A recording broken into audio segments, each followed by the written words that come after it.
Oh boy. Houston, we may have a problem here. I seem to be floating away into space. Over. Help, please. What's that? Oh, you seem to be floating away. Well, that's unfortunate, but this is Dallas, buddy. And welcome back to the O Hockey Show. Now, today, I'm talking about the Dallas Stars. So, I've gone over the Ducks, the Coyotes, the Bruins, the Buffalo, the Chicago, Carolina, Calgary, Colorado, and Columbus. Not in that order. And I am now here to cover the first D team, and that is the Dallas Stars. So, let's get into it to name all of the teams, all the best teams, all the teams' best player, that is. Oh boy. So, of course, let's start off with from the top. We have Joe Pavelski leading the team in points last year. The old shark himself, the old man, Captain America, with 27 goals, 54 assists, and 81 points. Now, this is the guy that is like the captain of a team. This guy needs to be the captain of the team. He should be the captain of the team. And he is the best captain in the team. I think this guy with the Sharks, he got injured, and that rallied his team to victory just by him getting injured. That is what this guy does. What a freaking leader Joe Pavelski is. 81 points, leader in points, leader on the ice, leader off ice. This is the guy, Captain America himself. And, I don't really know what else there is to say about it. Joe Pavelski is amazing. We all know he's the tipping god in the NHL. I saw someone saying Kreider was. That kind of made me mad. That ticked me off a little bit because no one is better than Joe Pavelski. No one. I think it was actually whatever is Paul Bissonnette, Biz Nasty or whatever. I love him, but he's wrong. He said that. I have to politely and respectfully disagree with you. Joe Pavelski's the best tipper in the league. And, maybe last year Chris Kreider was, especially with all those power play goals. But Joe Pavelski, all-time best tipper. That's all I got to say. But 27 goals, 54 assists. Now, the things that sets him apart from his line mates in Robertson and Hintz is that he isn't the goal scorer. He's obviously the assist man of this lineup. With 81 points, he had 54 assists. So, obviously, he's the one passing the puck around between these guys. He's not the one scoring the goals. The guy that is scoring the goals, however, is his fellow line mate, Jason Robertson. Now, the interesting thing about him is that he's still not signed to the Dallas Stars. He's still an RFA. So that'll be interesting to see how that works itself out. So I think Robertson is amazing. 79 points, 41 goals, 38 assists, 79 points. Very, very good season. This kid is obviously the future of the Dallas Stars, or is he? Because he's not signed yet. Now, for right now, the Dallas Stars, they just signed a guy that I'm going to talk about later on in this list, Jake Ottinger, of course.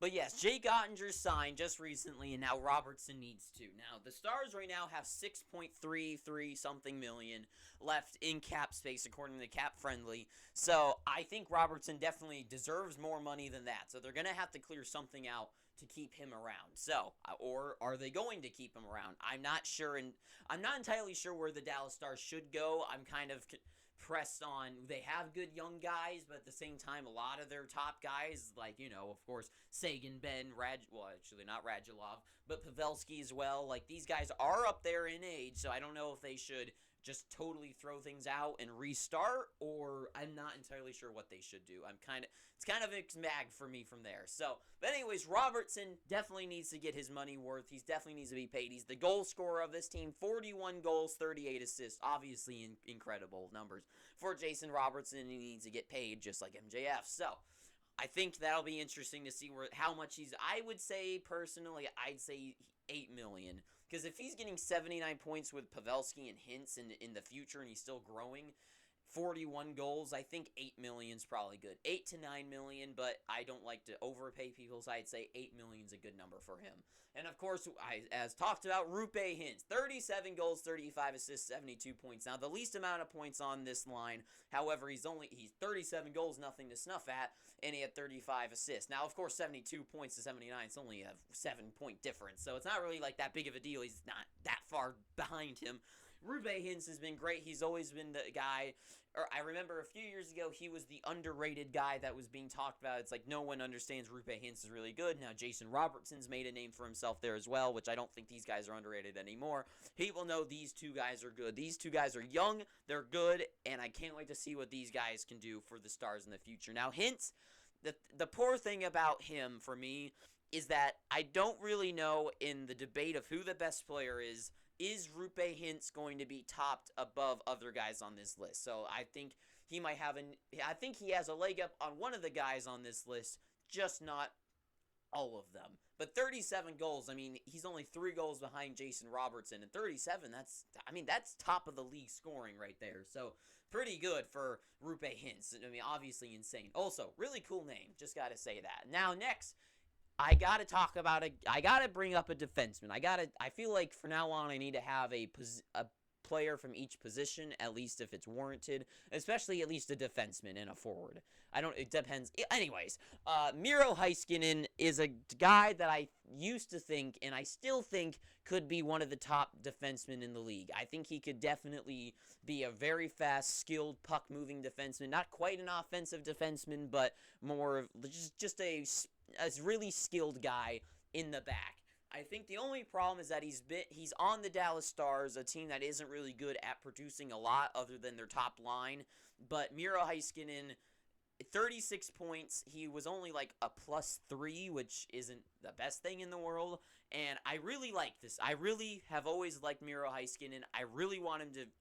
I kind of wish I like the Dallas Stars, so I kind of wish he wasn't on another team, but at the same time, I would like to see what he could do on a better team than the Dallas Stars. If he could be just a random team, just like the Tampa Bay Lightning, let's just say, a team that's really good at producing stuff and using their defensemen, I would love to see him on there, or like Nashville or something. Just a team that would let their defensemen flourish, and I would really like to see what Heiskanen can do there, because some plays he makes, it's like, oh my god, this guy's incredible, especially for a defenseman. So Heiskanen, I've always liked, but I feel like kind of like Jacob Chikrin, where it's like I have really high hopes for these guys, but they're just not making it quite there. But I still think they could. It's just for like Chikrin, he's on just a poor team, and Heiskanen is just on a not really producing team, I guess. I don't know.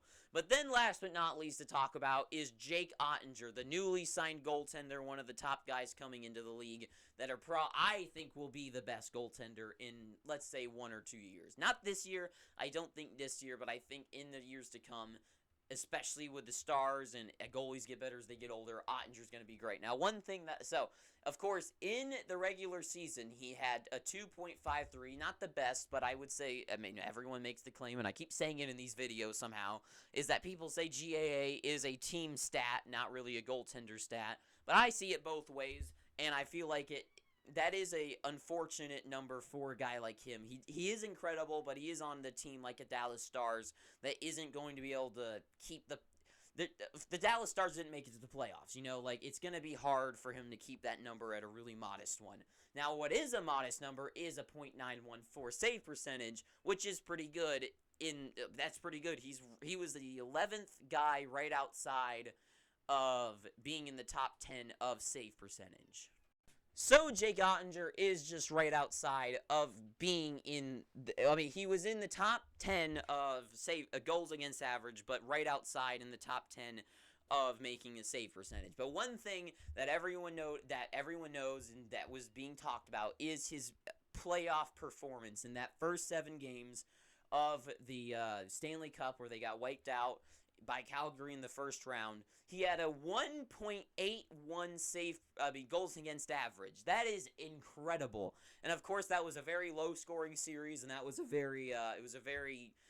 no one saw this coming, but a very defensive-minded, very low-scoring series, sure. But at the same time, some of those saves, I remember that one amazing save where I don't remember all the details, but I remember he just incredible, out-of-nowhere glove save. It seemed like it was impossible for him to make it, and he did. And it's like, this kid is going to be amazing. He is the next Vasilevsky. Shesterkin's good, but Ottinger is going to be amazing. He had a .954 in the playoffs as well. In 7 games against the Calgary Flames, were in the next, after they beat this team in the next round, they won 9-6. Just to show, like, what their offense, like, they had Goudreau, Kachuk, Lindholm, Toffoli, like, Coleman. They had all these guys to play against, and he had these type of numbers going for him. So, insane, absolutely insane. Now, of course, I've always thought the Calgary Flames are bad playoff performers, which is why I think it's good that they're shuffling things up finally, whether it was their choice or not. But anyways, this is, incredible numbers for Ottinger. But the question is that we're all here to know is, who is the best player? Now, generally, I use the green marker of greatness to give the green star of amazingness. But because they're already green, I have a new color. Not the brown star number 2. I have a color just for the stars. And that is the orange marker of outstandingness. And why is it orange? Because I think orange looks good with green. And I'm kind of Irish, sort of, so colors. Anyways, so who gets the orange star of outstandingness? Well, I think we got to get rid of Rupe Hintz, because if you're going to go off of points and forwards, you can't put him above these two guys. So Hintz is kind of out of the running. Miro Heiskanen, I feel like, has the potential to easily be the best guy, but he hasn't earned that right, and I don't think he will be this year either. So, we're left with Ottinger, Pavelski, and Robertson. And out of these guys, I feel like you kind of... It's kind of hard for me to tell, because Jason Robertson, he's younger, but he also is kind of unsigned right now, so it's kind of unsure of what's going to actually happen with him. So I feel like it would be wrong to actually give him the star. So I'm really debating here, but I feel like overall, I gotta give the orange star of outstandingness to Jake Ottinger, because I don't think anybody on this team is going to be more impressive. Just in his short playoff performance and what he can do in a whole season, I think Jake Ottinger is going to be their most outstanding player. Now, Joe Pavelski is great. I still think he can probably produce up to these points. I don't think he's going to de-age this season. I think he's going to, 81 points, or I think he's still going to produce highly, depending on like how everyone does. Maybe he doesn't get back to 81, but I still think he could make it into the 70s or high 60s, I'd say. I still think he's going to have a good season. Robertson is great, but I feel like I don't really know if I would. He's great. And if I was to give it, if Ottinger wasn't on here, it would definitely go to Robertson, right? But Ottinger, to me, is just going to be outstanding. He's an amazing goaltender.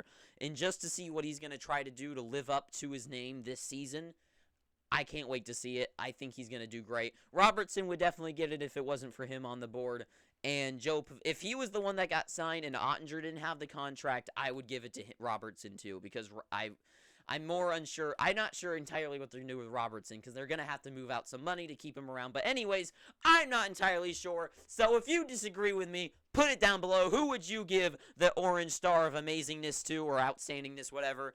And tell me all about it down in the comments section. If you like this video, please pick up your free subscription down below by hitting that red subscribe button. If you like this video, leave a like, not a dislike, but go down below into the comments and tell me all about this. Who would be your pick for their best player?